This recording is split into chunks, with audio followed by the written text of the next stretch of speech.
When John Locke wrote the two Treatises of Government in 1689, he set out the basic bargain of political life. Government is not divine, it does not descend from the heavens. It is a pact, a contract if you will, between the people and their rulers. In Locke's words, men come together to form societies because their natural rights to life, liberty and property are not secure in nature.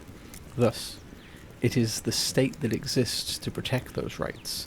That's the deal. That's the contract. Thomas Hobbes, writing half a century earlier in Leviathan, was considerably more pessimistic. For him, life in the state of nature was nasty, brutish, and short. We hand power to the sovereign because the alternative is anarchy and death. But even Hobbes, who believed in the near absolute authority, understood this as a trade-off: order for obedience, security for submission. This is what philosophers mean by the social contract. It is not a literal document, but an agreement. I, the citizen, will obey the law, pay my taxes, and respect the rules of society. In return, the state will keep me safe, uphold my freedoms, and offer the chance of prosperity. But here's the problem. In the modern West, that contract has been broken. Look around at the modern Western world today. Do you feel the state is protecting your life, liberty, and property? Or does it feel more like you're paying your end of the bargain while the other side has walked away? Governments can't keep crime under control.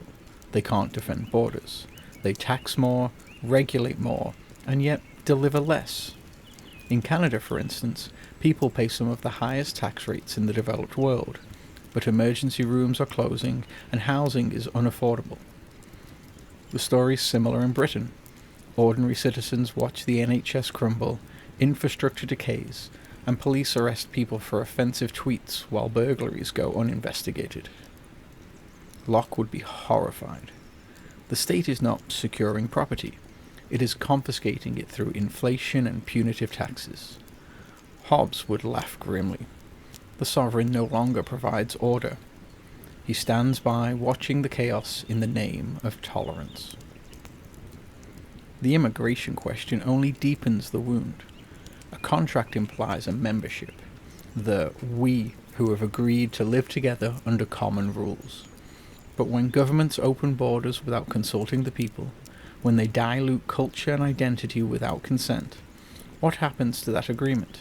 Can there even be a contract when the demos, the people themselves, are no longer allowed to define who belongs?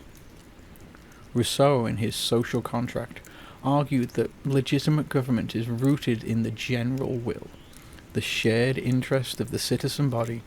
What would he say of the modern Western world, where policy is made not to reflect the will of the people, but to appease the activist minorities and global bureaucrats? What would he say of Britain, where the elites sneer at the electorate for voting the wrong way in Brexit? The result is a profound sense of betrayal. Citizens are waking up to the realization that they have kept their side of the deal, but the state has not. They obey the laws, they pay their taxes, and yet find themselves unprotected, unheard, and increasingly unwanted in their own countries. And once the contract is broken, legitimacy collapses. Tocqueville warned that democracies survive only when the citizens trust that their institutions are acting in good faith. Without that trust, politics becomes a zero-sum struggle, and the bonds of society unravel. And this is where we are now. Across the entire modern Western world, the social contract has not been amended, debated, or renegotiated. It has been discarded, quietly, unilaterally, and, importantly, without consent. The question, then, is this. If the state no longer honours the bargain, why should the citizen?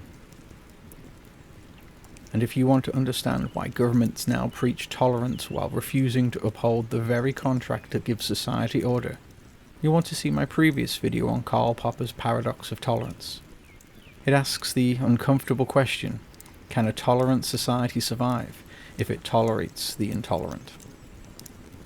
Thank you for listening.